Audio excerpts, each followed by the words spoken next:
Alabama man accused of threatening synagogues across the state who planned to shoot it out with police. Officials were able to step in just in time before any violence occurred. Our correspondent Dana Marie McNichol is in Miami. She's got more on this. Dana Marie? Hey, John, that Alabama man, authorities say, was on the verge of a violent attack with a stockpile of weapons found in his home. So investigators say on Monday evening, those authorities were alerted to credible threats of violence targeting synagogues, places of worship, and possibly political figures in Alabama as well as surrounding states. The FBI traced the threats back to 33-year-old Jeremy Shoemaker and within hours initiated a multi-agency operation and raided his house, located just a few hours outside of Mobile. They found body armor, more than a suitcase full of specialized ammunition for a pistol, a shotgun, and an assault rifle. Shoemaker was home at the time of the raid, and authorities say he had intentions of not being apprehended alive. What we are indicating here is there was an actual plan in place from our perspective on that. This was going to actually be something, all right, that was stopped. It's not the ammo, the amount, it's not the guns, it's what his plan was. That's what's important here. He had an assault rifle, body armor, and a plan to die, and he wasn't planning on walking away. An Alabama man just got arrested after threatening to attack multiple synagogues across the South. This isn't just another arrest. This is what it looks like when law enforcement catches a mass killer before he moves.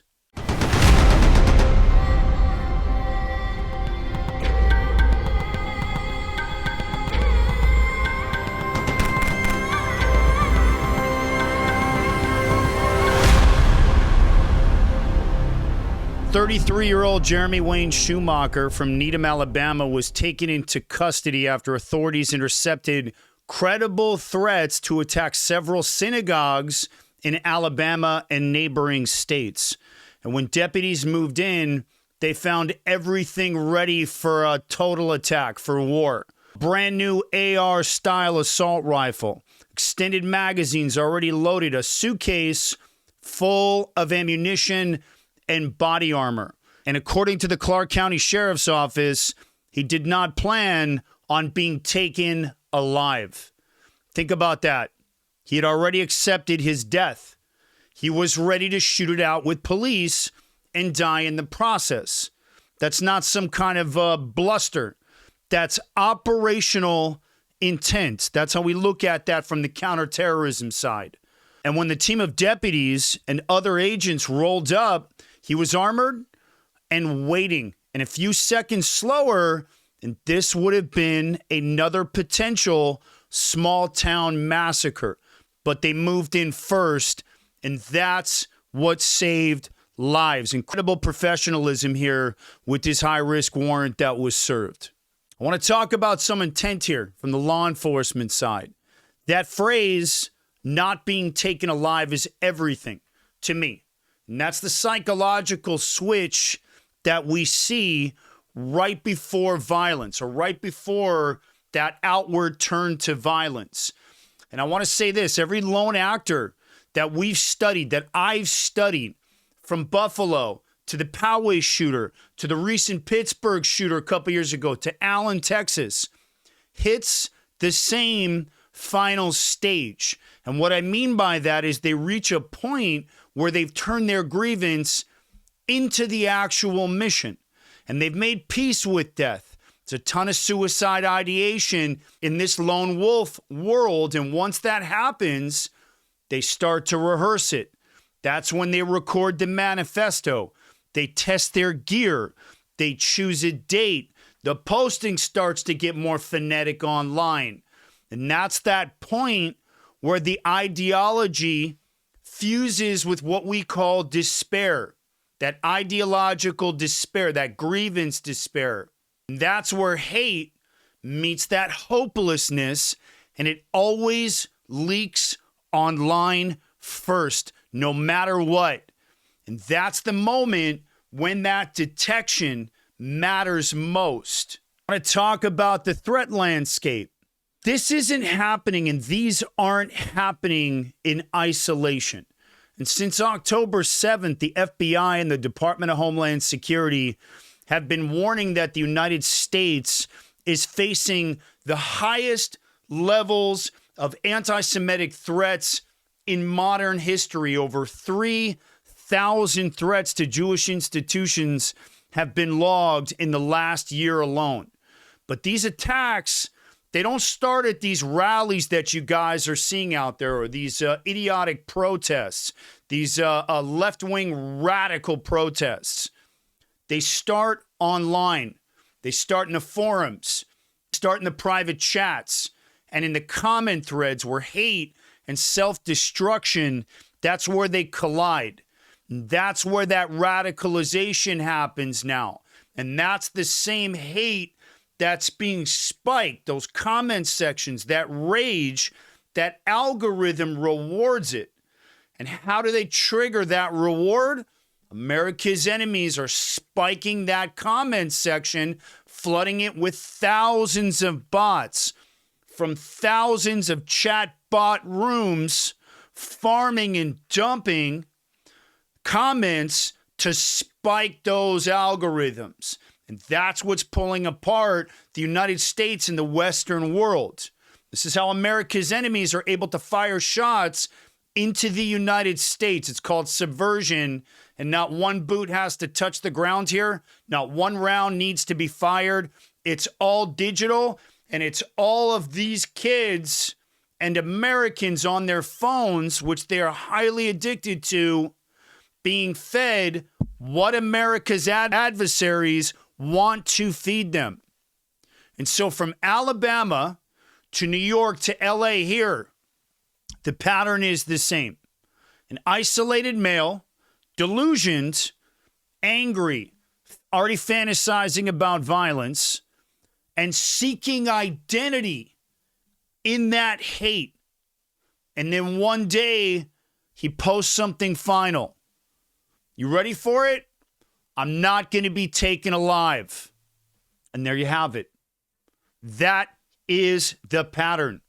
And it's a radicalized narcissist, a self-appointed soldier in whatever ideological cause he aligns with and has been spiked into from that algorithm. And every one of these attackers started as a username, an alias online, make no mistake. And every one of them left digital fingerprints long before they picked up the gun. Elias Rodriguez, the DC shooter, 900-page manifesto. All of them leaving manifestos. The recent trans shooter in Minneapolis, 11-minute video manifesto. You all remember that one. It's out there. It's online. They're posting it. And the key here is to be able to hunt it down before the gun is loaded. What we say in my industry, left of boom. Far enough upstream to catch it before they pop off. And it's doable. Now, I want to talk about the interception itself, the actual arrest. The difference this time is that somebody caught it. And the Clarke County Sheriff's Office got a tip. And they moved fast. They were extremely professional. And they coordinated with the FBI before this guy could mobilize. And that is precisely what proactive intelligence looks like. It's not reactive, it's prevention. And they didn't wait for the crime scene. They intercepted one in motion. Who knows how far out this guy was from loading up that AR and opening fire. I want to talk about the professionalism here of this particular department or this agency, because before we get into any more technology, or before I talk about technology, I want to stop and I want to talk about the men and women of this department and all of the other agencies involved with this takedown, because this was not luck. This was public safety professionalism at its finest. And rural deputies working with federal partners did everything right on this one here. They didn't freeze. They didn't wait. They didn't hold. They acted. There's zero ego here. No weird turf wars. That's not our jurisdiction. We're not interested. No. Pure professional execution here. And this is what law enforcement looks like at its best. Clarke County isn't New York or LA. It's a small town in Alabama, in America, but they worked the way every agency should: alert, connected, decisive, professional, and they executed a high-risk search warrant with 0 shots fired and got this guy off the streets. My opinion, they treated one anonymous threat like it was the next Pittsburgh. And because of that mindset, families are potentially alive today. So hats off to these guys. And I want to say this directly to the sheriff and his deputies in Clarke County. You and your team handled this the way professionals are supposed to. Executing that warrant on an armed suspect who wasn't planning on being taken alive, that takes discipline, it takes courage, it takes proper training. And you and your team coordinated cleanly with the FBI and the other agencies involved and stayed in control of that scene, brought this to an end without a single casualty. To the Clarke County Sheriff's Office, to the sheriff, that's not luck, that's leadership. And this is what right looks like. And I want to say this very clearly. Aaron Cohen Show, we salute you guys. Take a win. Hey, are you guys a fan of the Aaron Cohen Show? Do me a favor and help support the show and join my sponsorship team. Hit the link down in the description and grab yourself a mini sponsorship package. They start at $25. We're completely independently produced, and every package sold helps keep the lights on in the studio so I can continue to combat that garbage anti-Israel misinformation and propaganda that's out there, while bringing you guys no-nonsense, cutting-edge analysis of counterterrorism, the Mideast, and national security. And in just 90 days, the Aaron Cohen Show is now the fastest growing counterterrorism and national security show online, with over 100,000 subscribers in the first 90 days. And why? Because of you, the fans. Do me a favor, help support the show and join my sponsorship team. Hit the link down in the description and grab yourself a mini sponsorship package and help me to continue to fight that fight. Appreciate you guys. Because this is what happens when good cops are given the right intelligence and the ability to be able to multiply their actual operational impact. Sir, take a win. We salute you here at the Aaron Cohen Show. Now, I want to talk about the Gideon connection. All of you know I am building America's early warning system for law enforcement. It's called Gideon. We've got dozens of agencies on board our pilot right now. Gideon scans the open web for pre-attack behavioral signal. It then routes it to local law enforcement. They're the ones who have to be dealing with this. They're the ones who are on the ground responding to these mass shooters. And they're the ones who are out there flying blinds, having to sift through all of this digital noise to look for signal, and Gideon is delivering signal as we speak. And this type of incident is exactly what I built Gideon for. And again, it scans the web, all kinds of open sources identifying specific threat language of escalation. And when someone writes, "I'm not going to be taken alive," that isn't random chatter. That is a behavioral signature of potential imminent violence. And Gideon is modeled off the same system that the FBI uses for threat detection. Now, this was a tip that was called in. I want to be clear about that. But this would have been scored as what we consider to be a high priority alert. And Gideon would have flagged it. It would have logged that location inference, and it would have routed it to every agency within the region within seconds. And that is the operational capability that we're building towards. We're not quite there yet. We're still working on it, but we're scaling it as quick as we can and building it to give agencies like Clarke County, the other 18,000 agencies across this country, the same tools as a federal fusion center. In fact, we have state fusion centers on our pilot as well. They primarily rely on tips, but the problem is when the tips stop coming in, they're dead in the water. So we're pulling signal from within those millions and millions of posts out there to route it to state and local law enforcement. So I want to say this. When I look at this case, I see more than one man with a gun. I see the pattern that we've been talking about for years. The lone actor who radicalizes in silence, signals his intent, and gets caught only because somebody was paying attention. And this was Needham, Alabama. Population, 846 people, if I'm not mistaken, just under 1,000 people. And if it can happen there, it can happen anywhere. And I've seen what happens when we miss these signs. I've been around that world.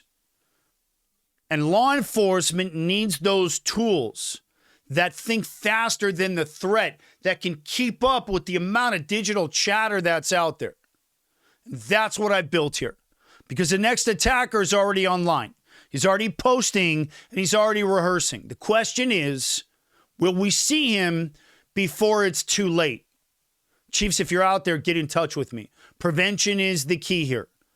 And if you're a command staff officer, if you're an intel analyst, if you're a lieutenant or a captain and you run threat detection for your agency, or if you're community security, hit me up and get on my pilot program, because the next threat's not going to come through a 911 call. It's going to come through a post. So let's make sure we get in front of it first. Partner with me and let's stop the next one together. Hats off to the Sheriff's Agency. We salute you here at the Aaron Cohen Show. I want to thank you guys for watching this one. As always, I'm going to come back to these digital actors, these lone wolf actors. This is only getting worse and it's only growing. As more of these pop up, I'm going to talk about them on the show. I'm going to bring them out here. I want to thank you guys for watching this one. And as always, I'm Aaron Cohen. You're watching the Aaron Cohen Show, and I will catch you guys on the next one.